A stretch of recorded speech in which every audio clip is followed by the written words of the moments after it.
हमारे गुरु दादा भगवान, गीता भगवान, अम्मा जी को करोड़ों करोड़ों दंडवत प्रणाम है, करोड़ों करोड़ों नमन है। 8वां अध्याय शुरू हुआ है। हे पुरुषोत्तम, वे ब्रह्म क्या है, अध्यात्म क्या है, कर्म क्या है, अधिभूत किसको कहते हैं और अधिदेव किसको कहा जाता है। यहाँ अधियज्ञ कौन है और यानी वह उस देह में कैसे है। हे मधुसूदन, वशीभूत अंतःकरण वाले मनुष्य के द्वारा अंतकाल में आप कैसे जानने में आते हैं। अब इसको केवल हम खाली स्थूल रूप से समझ लेते हैं। ब्रह्म क्या है, अध्यात्म क्या है। सबसे पहले कह रहे हैं अध्यात्म क्या है, तो ब्रह्म ही अध्यात्म है, भगवान ही अध्यात्म है।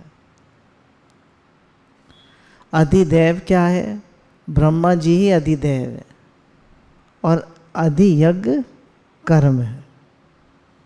कर्म कहते हैं ना यज्ञ को, और अधियज्ञ कर्म है। अब हम 5th श्लोक पे आ गए हैं। जो मनुष्य अंतकाल में भी मेरा स्मरण करते हुए शरीर छोड़कर जाता है, वे मेरे स्वरूप को ही प्राप्त होता है। अब भगवान कह रहे हैं जो अंतकाल में मेरा स्मरण करते हुए शरीर छोड़कर जाता है, वे मेरे को ही प्राप्त होता है, इसमें संदेह नहीं है। अब अंतकाल में आपको किसका स्मरण आएगा, जिसमें आपकी आसक्ति होगी। जिस भाव से आप पूरे जीवन भावित रहे होंगे, वो ही आपको स्मरण आएगा। तो पूरे जीवन हम किस भाव से भावित रहे। पूरे जीवन हमने पद को, प्रतिष्ठा को, पैसे को, चीज़ों को, पदार्थों को महत्व दिया या भगवान को महत्व दिया। हमने किसको महत्व दिया। अगर हम भगवान को भी भज रहे हैं तो हमारा भाव यही है हमारा बिजनेस अच्छा चले, तो महत्व तो पैसे को ही दे रहे हैं। कुछ यज्ञ भी कर रहे हैं तो भगवान के लिए नहीं कर रहे, ये हमारा काम अच्छा चले।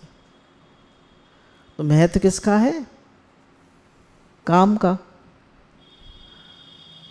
तो कह रहे हैं मनुष्य जो है वो मेरे स्वरूप को ही प्राप्त होता है, वो मुझे ही प्राप्त होता है, जो अंतकाल में मेरा स्मरण करता हुआ जाता है। अब भगवान का स्मरण क्या तरीका है, अनेक तरीके हैं। एक तो सबसे अच्छा तरीका है कलयुग में भगवान का नाम लेते रहिए। कलयुग नाम आधारा, सुमिर सुमिर नर उतरे पारा। तो अगर हम भगवान का नाम लेते हुए शरीर छोड़ते हैं तो उन्हीं को प्राप्त होते हैं। जैसे जामल की कथा में उसने अपने पुकारा अपने बेटे को था, नारायण नारायण नारायण, पर भगवान ने उनको भेज दिया विष्णुदूतों को।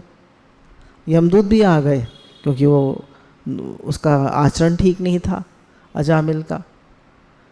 तो उन्होंने कहा कि भाई इसने भगवान का नाम लिया, तो विष्णुदूतों ने उसको मार के भगा दिया यमदूतों को। तो उन्होंने पूछा भगवान से कि भगवान कैसे डिसाइड हो। तो उन्होंने कहा कि नारायण पहले मेरा नाम है या उसके लड़के का नाम है। पहले भगवान का नाम है, तो उसने पहले मेरे पास आएगा ना नारायण नाम। पहले किसके पास जाएगा नारायण नाम, भगवान के पास, बाद में उसके लड़के का नाम है। तो पहले मेरे पास आया तो मैंने विष्णुदूतों को भेज दिया। और पहले वो बहुत अच्छा प्राणी था, बाद में तो बिगड़ा था, तो भगवान उसको एक और चांस देना चाहते थे। तो उसने फिर उसके बाद उसको जीवन मिला तो उसने देखा कि मैंने इतने खराब कर्म करे तो भी मुझे भगवान ने एक चांस दिया है, तो अब मैं खराब कर्म नहीं करूँगा, अब मैं भजन ही करूँगा। और उसने अपनी सब कुछ छोड़ छाड़ कर उसने भगवान का भजन ही किया, तो वो शुद्ध हो गया और वो भगवान को प्राप्त हुआ। तो किसी भी तरह से अगर हम भगवान का स्मरण करते हैं तो हम भगवान को ही प्राप्त होते हैं। मनुष्य जन्म क्यों मिला है, बताइए, मनुष्य जन्म क्यों मिला है, परमात्मा प्राप्ति के लिए। तो भगवान हर सुविधा देते हैं मनुष्य को, हर सुविधा देते हैं कि कैसा भी हो ये अंत समय मुझे स्मरण कर ले। फिर भगवान ने कहा कि वासुदेव सर्वम वासुदेव सर्वमिति, सब कुछ मैं बन गया हूँ। तो हे अर्जुन, जहाँ जहाँ भी तेरा मन जाए वहाँ वहाँ तू मेरा ही स्मरण कर।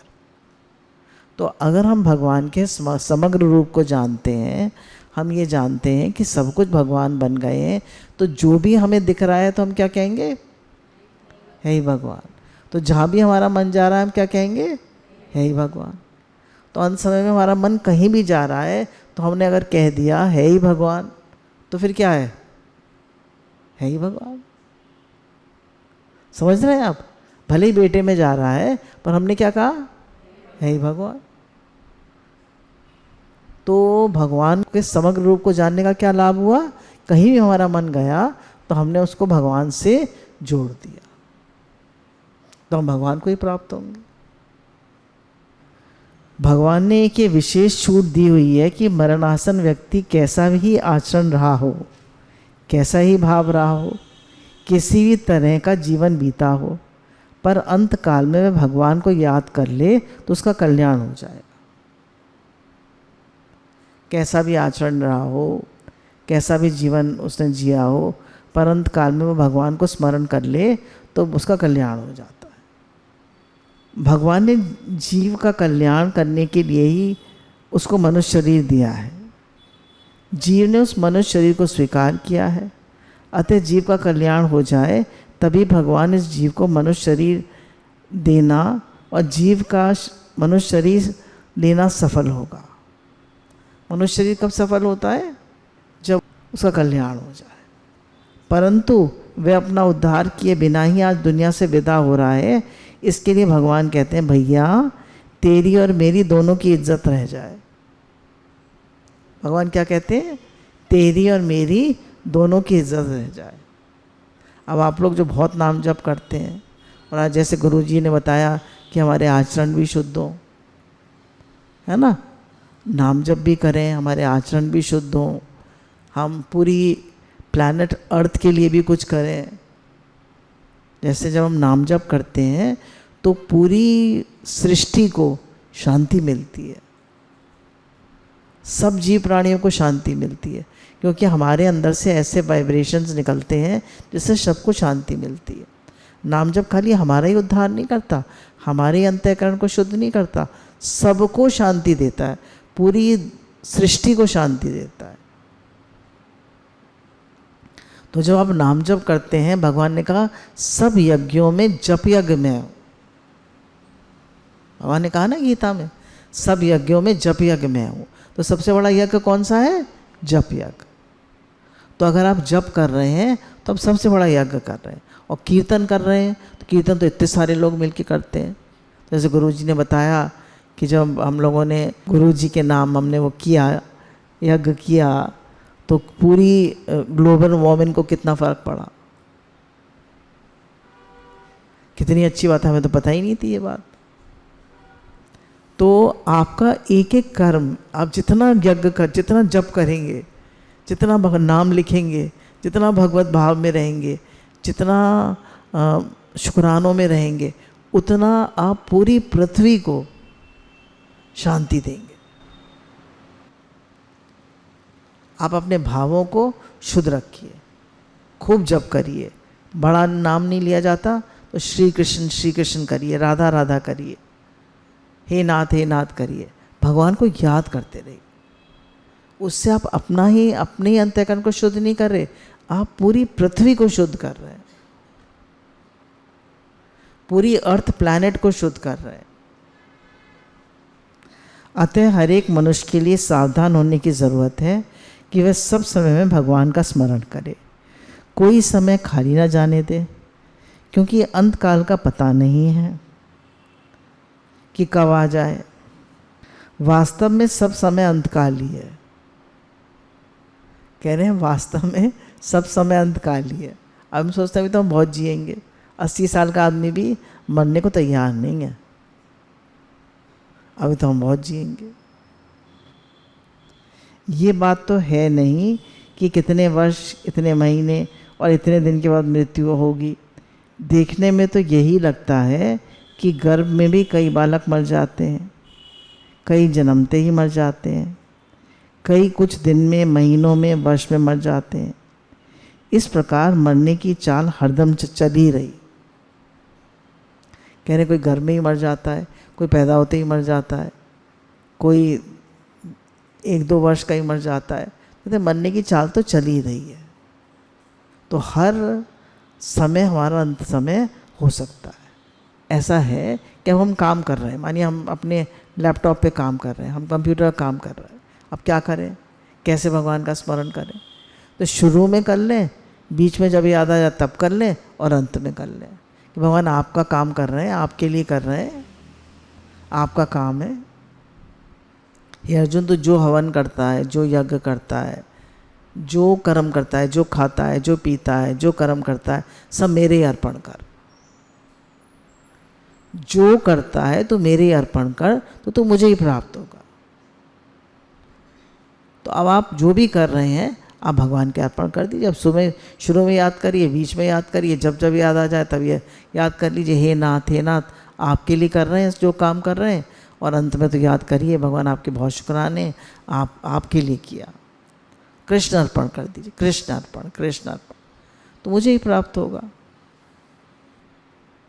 अतः सब समय में भगवान को याद रखना चाहिए, यही समझना चाहिए कि बस यही अंतकाल है। तो हमें क्या समझना चाहिए? यही अंतकाल है। अब हम लोग जो घरों में रहते हैं, हम लोग तो हर समय याद कर सकते हैं। काफ़ी लोग तो इतना अभ्यास कर लेते हैं कि हर समय उनके श्री कृष्ण श्री कृष्ण श्री कृष्ण चलता रहता है, हे नाथ चलता रहता है। नीति ये बात आती है कि अगर धर्म का आचरण करना हो, कल्याण करना हो, मृत्यु ने मेरे केश पकड़े हुए हैं, झटका दिया कि ख़त्म, ऐसा हरदम रहना चाहिए। अब कह रहे हैं कोई भी मरणासन व्यक्ति हो या कोई भी ऐसा हो कि हमें लगे कि इसका शरीर शांत हो रहा है, तो उसके आगे जप करना चाहिए। और ये मैं 8वां अध्याय पढ़ रही हूँ, तो मैं पढ़ा था, इसमें लिखा है कि 8वां अध्याय सुनाना चाहिए। लोग कहते हैं 18वां सुनाना चाहिए, पर इसमें गीता जी में लिखा हुआ है कि 8वां अध्याय सुनाना चाहिए, क्योंकि 8वें अध्याय में विशेष तरह बताया है कि भैया मनुष्य को कैसे उसका अंतकाल में कल्याण हो। जैसे हमारे यहाँ पे गेट के बाहर एक बैल या मर रहा था, तो गुरुजी ने कहा कि जाओ उससे भगवान नाम सुनाओ। तो अगर आप जानवर को भी भगवान नाम सुनाते हैं तो उसको, उसकी भी उत्तरोत्तर, उसकी भी योनि बेहतर हो जाती है। क्यों? जीव तो वहाँ भी है ना, जीव आपके अंदर भी है, जीव वहाँ भी है। तो वो नाम की इतनी महिमा है कि उसको गाया नहीं जा सकता। कोई वृद्ध है, हमारे वृद्ध माता पिता हैं, कोई लोग हैं, तो उनको ज़रूर नाम सुनाना चाहिए। और हमको खुद तो नाम लेना ही चाहिए, नाम लेना ही चाहिए। और कुछ ना कर सके तो हे नाथ तो कर ही सकते हैं, कृष्ण कृष्ण तो कर ही सकते हैं। और कुछ नहीं कर सकते, आप गाड़ी ड्राइव करते हैं, कुछ भी करते हैं, तो उसमें अपना नाम संकीर्तन लगा लीजिए, गुरु का संकीर्तन लगा लीजिए, धीरे धीरे पीछे बैकग्राउंड में बजता रहे, आप काम करते रहिए। आपके अंदर जो लोग किचन में काम करते हैं वो गुरु जी का महामंत्र लगा लेते हैं और साथ में नाम लेते रहते हैं। और हाथ काम मुख राम, हृदय सांची प्रीत, दरिया ग्रस्ती साधु, यही उत्तम प्रीत।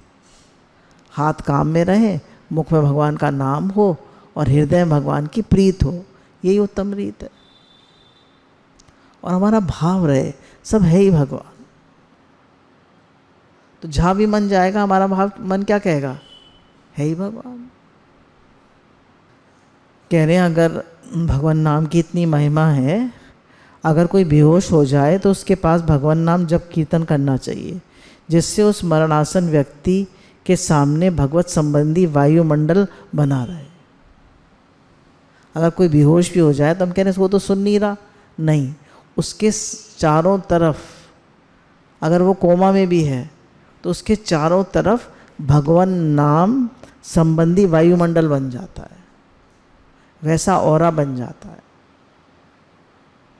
भगवान नाम का। भगवत संबंधी वायुमंडल रहने से वहाँ यमराज के दूत नहीं आ सकते, क्योंकि वहाँ भगवत संबंधी वायुमंडल बन गया तो वहाँ यमराज के दूत नहीं आ सकते।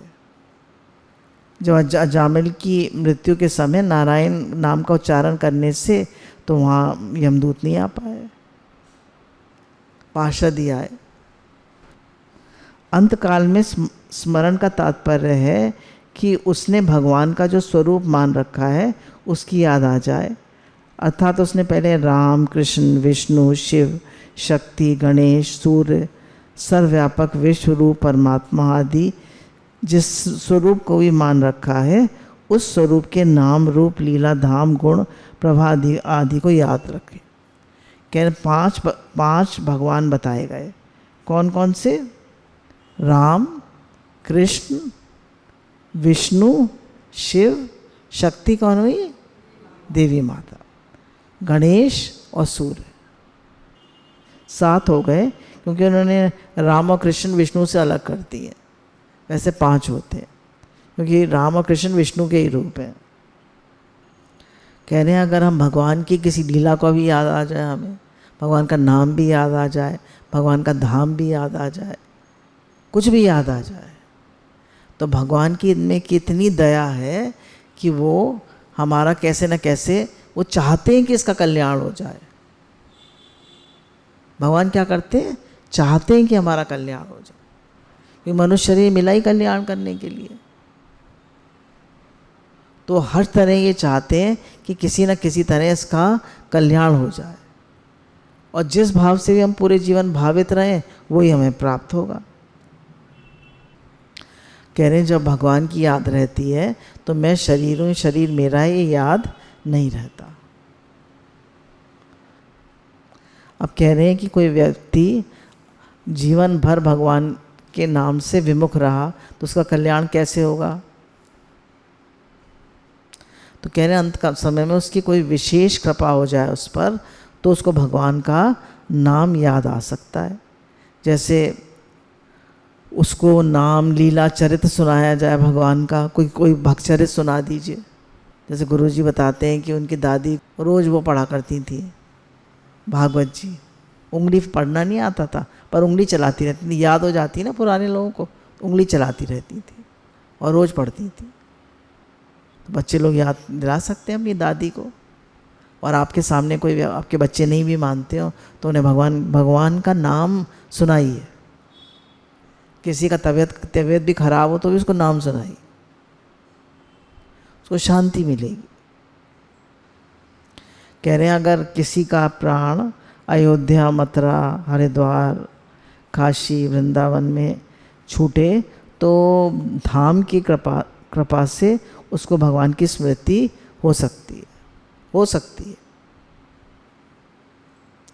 अब जैसे भागवत जी में दृष्टांत आया है कि एक बुढ़ा था तो उसका शरीर शांत हो रहा था, तो बच्चों ने देखा कि अब ये बोल नहीं पा रहा पर कुछ बुड़बुड़ा रहा है।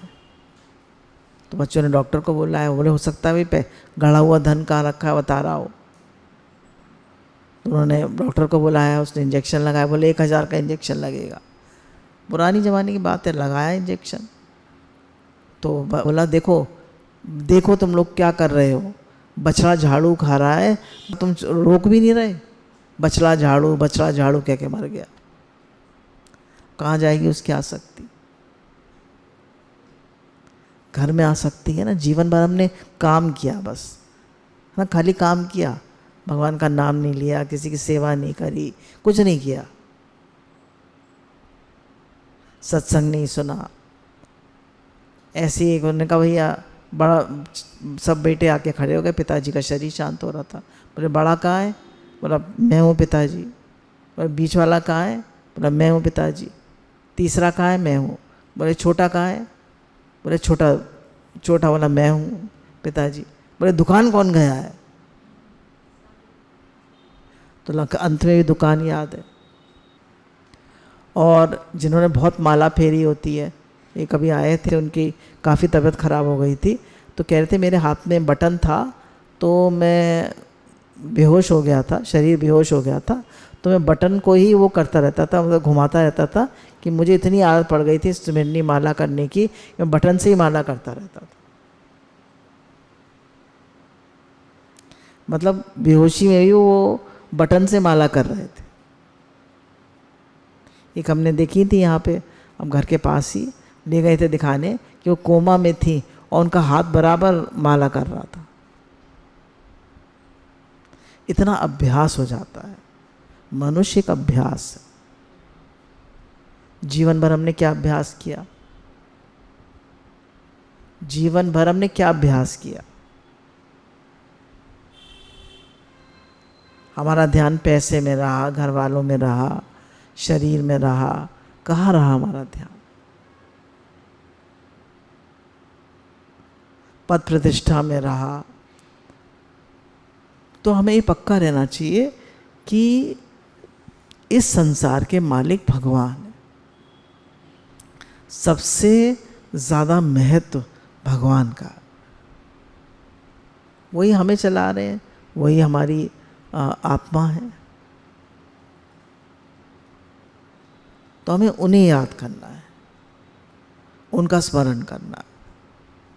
अगर उनको याद करते हैं तो हमारा जीवन सफल हो जाता है, और उनको नहीं याद करते तो जीवन बेकार हो जाता है। शरीर छूटते समय शरीर, कुटुंब, रुपये आदि की आशा ममता छूट जाए, ये भाव हो जाए, हे नाथ आपके बिना मेरा कोई नहीं, है ना। शरीर और कुटुंब की आशा तो छूट जाए और पक्का हो जाए भगवान में आपके अलावा मेरा कोई नहीं। या पति बच्चे आपके हैं, बोलिए, हैं? कोई आपका नहीं। तो हे नाथ मेरा कोई नहीं है, केवल आप ही मेरे। हे नाथ मेरा कोई नहीं है, केवल आप ही मेरे हैं। तो भगवान की स्मृति होने से कल्याण हो जाता है। वैसे भी जब हम भजन करते हैं तो कहते हैं भगवान आप ही मेरे हैं, कोई मेरा नहीं है। तो अंत समय में भी अगर आप ये कहते हैं भगवान आप ही मेरे हो और कोई मेरा नहीं है, तो आपका कल्याण हो जाता है। ऐसे ही किसी कारण से अचानक अपने कल्याण का भाव आ जाए तो भी कल्याण हो सकता है। जैसे उन्होंने यहाँ पे एक एग्जाम्पल दिया है। एक बार एक व्यक्ति गंगा जी गया, सबको गंगा जल बांट रहा था। तो एक आदमी ने कहा मैंने तो बहुत पाप किए हैं, तो मेरे को तो थोड़े गंगा जल से उद्धार नहीं होगा। तो बोले कितना गंगा जल लोगे? बोला मुझे एक बड़ा लोटा ले आया। बोला ये भर के दे दो। तो उसने उसको भर के दे दिया। अब उसने वो पूरा गंगा जल पी लिया। तो बोले उसको इतना निश्चय हो गया कि अब मैंने गंगा जल पी लिया है, अब तो मेरा उद्धार हो ही जाएगा। निश्चय की बात है ना। तो एक व्यक्ति जो थे तो उन्होंने कहा उसका निश्चय इतना पक्का था कि अंतकाल में उसको वो भगवान को ही प्राप्त हुआ। उसकी मृत्यु ब्रह्मनंद से।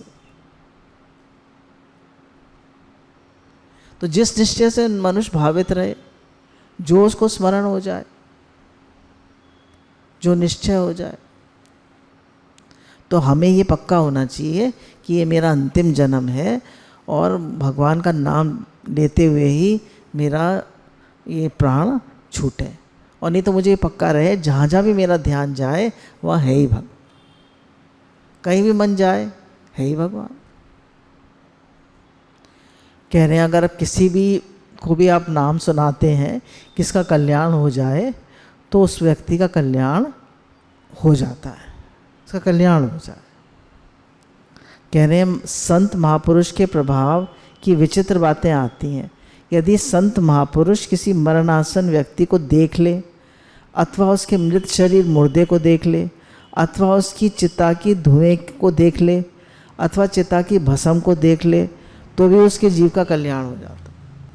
संत महापुरुष की इतनी महिमा बताई। तो गुरुजी कहते हैं आप संत बनो। संत कौन? जो अंत को याद रखे ना, जो अंत को याद रखे वही संत। संत अंत को याद रखे। इस समग्र रूप का तात्पर्य है वासुदेव सर्वम, अर्थात सब कुछ वासुदेव ही है। जिसको समग्र रूप का ज्ञान हो गया, उसके लिए अंतकाल के स्मरण की बात ही नहीं की जा सकती। कारण कि जिसकी दृष्टि में संसार की स्वतंत्र सत्ता न होकर सब कुछ वासुदेव ही है, उसके लिए अंतकाल में भगवान का चिंतन करे ये कहना ही नहीं बनता। उसके लिए तो सब कुछ भगवान है, जो दिख रहा है, जो दिसे सो तेरा रूप। तो ये हमें पक्का हो जाना चाहिए कि है ही भगवान, भगवान से अन्यत्र कुछ नहीं है।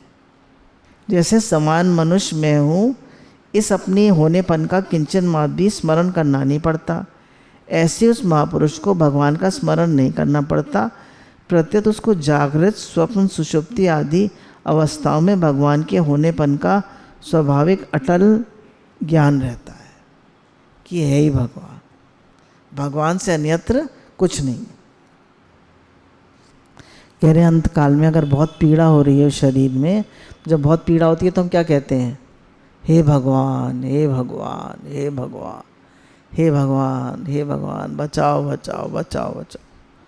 कह रहे अंतकाल में अगर बहुत पीड़ा हो रही हो और हे नाथ, हे नाथ, हे भगवान, हे भगवान कहते हुए शरीर छूट जाए तो भी अब उसे ही प्राप्त होंगे। कह रहे हैं अंत समय में अगर यमदूत दिखाई दे जाए तो भय के कारण भगवान का स्मरण हो सकता है। कोई सज्जन उसके सामने भगवान का चित्र रख दे। अगर आपके घर में आपके माता पिता की, आपके किसी की मृत्यु हो रही है तो उन्हें अब भगवान का चित्र दिखा दे, जिस चित्र को वो अपने सामने रखते हैं वो दिखा दे, उसको भगवान नाम सुना दे, भगवान की लीला कथा सुना दे, भक्तों के चरित्र सुना दे, उसके सामने कीर्तन करने लग जाए तो उसको भगवान की याद आ जाएगी। इस प्रकार किसी कारण भी भगवान की तरफ वृत्ति होने से वह स्मरण भगवान का ही स्मरण,